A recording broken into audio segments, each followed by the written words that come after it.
Last wave we saw abundance of shortage of medical supply and medical equipments. People were suffering left, right, center, and just because of the very fact of the shortage of medical supply. If we have that sort of budgets, if we have that sort of assurance, why did we face, what we did in the second wave? And do you think now that we are near the third wave and assumptions are we are pretty much approaching the third wave, do you think we Yeah. are prepared as compared to the last wave?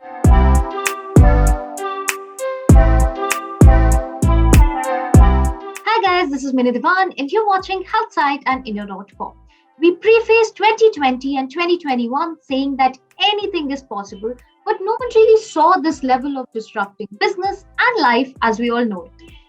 Today we have with us Dr. Kirti Chadda, Chief Scientific Officer, Metropolis Lab. Hi Dr. Kirti, how are you? Hello, everyone. Hope you all are safe and good. Hoping the same for you, Doc.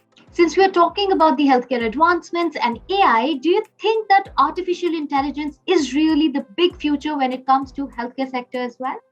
Yes, it is. So when you look at both the segments, whether you see wellness or whether you see illness, right? Wellness is when you have an apparently normal person goes as for his annual testing, health testing, diagnostics and radiology, pathology, and then he comes to certain conclusions. And based on that, the doctors start or do not start treatment and maintain a follow-up. Now, as of now, this is being done in a very, very subjective and objective manner. But how it is going to be bundled up into a health risk assessment score, the best way to do it is through artificial intelligence.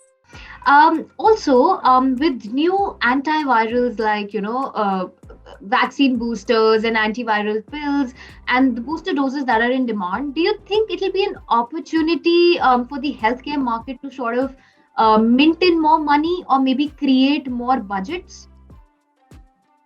Yeah, not really like that. But see, I'll tell you what happens is if you take the current situation, as you said very correctly, there are a lot of drugs coming out. As we speak, the Omicron drug will become available in India soon.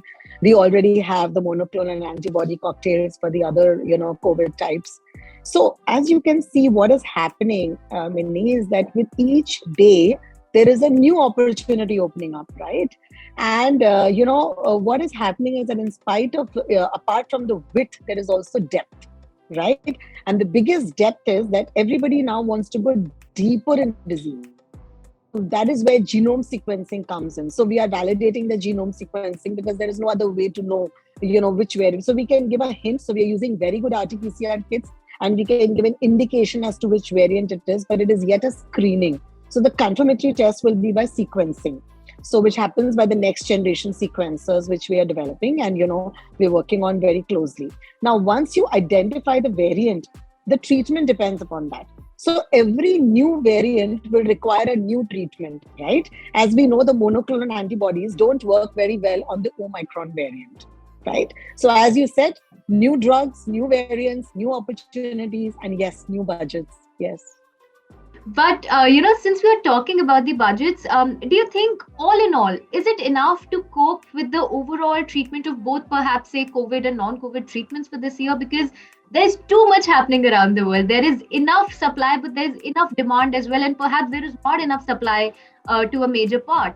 So do you think it's enough to cope up with the entire situation, or perhaps to put it in easier words, do you think India is ready to perhaps deal with another pandemic-like situation? Yes, I think Indians are innovative at their core, right? There is no mega company or no innovative, whatever, whether you call it a unicorn, a decacorn, or, the entire scenario of innovation. I think there is an Indian at the helm of it. And I think they're pretty good at innovation. And the way we've all innovated our workspaces and our hospitals and our labs, wherever you say, anything where we are working into the COVID and the non-COVID. So I think we're all very clear on our budgeting over there. So the COVID and the non-COVID is both taken care of very, very, very nicely. And there is enough budget and there is enough innovation happening in both these spaces, right? Because no patient can be ignored.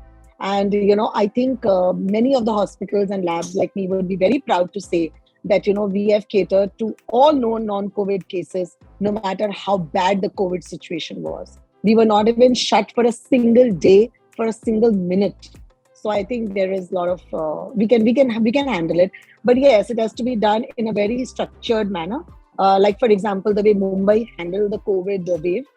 So there has to be a structure, there has to be good leadership, there has to be good governance, and there has to be good planning, and then it's very much possible. Since we're talking about planning budgets and process per se, last wave we saw abundance of shortage of medical supply and medical equipments. People were suffering left, right, center, and just because of the very fact of the shortage of medical supply.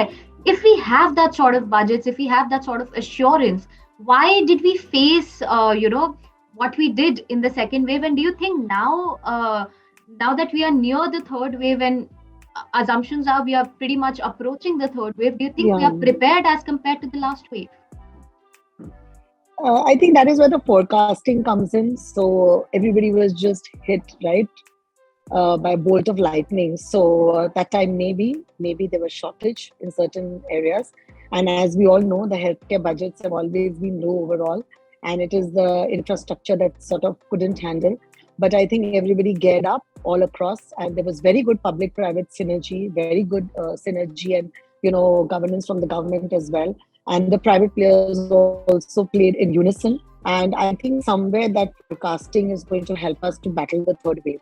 I mean, at least I can speak for myself and our company. We are ready, and I think so is everybody else. I mean, now we've done this, twice over. But the difference here this time is, we don't have to see the numbers this time, actually, the absolute numbers. We have to see the hospitalization numbers and the numbers of moderate to severe disease, where the maximum thing will come in. Mild disease and asymptomatic, we know that this variant is not that sinister. So that is something which is going to help us all. Yeah. Having said that, I think in that case, you do agree to the fact that Indian healthcare infrastructure has improved after the overall lessons that we have watched from this entire COVID disaster. Or do you think there's still a lot more to do? Oh, there is a lot more to do. We have come a long way, definitely. What maybe would have happened in 5 years has happened in 2 years, right? But there is still a lot more that has to happen. So I'm hoping that this journey continues and we all keep evolving and learning each day and become students all over again. So our kids are teaching us today. My 10-year-old knows more about digital than me. So I guess there's lots to learn.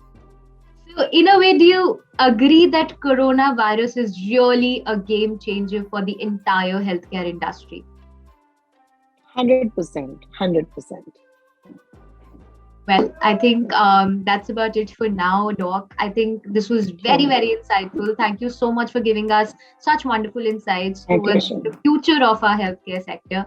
And I think all of us are just hoping that good things come soon. And, we get rid of all this situation, pandemic, disaster, and perhaps move and head towards progressive, healthcare infrastructure. So thank you for that. I'm sure.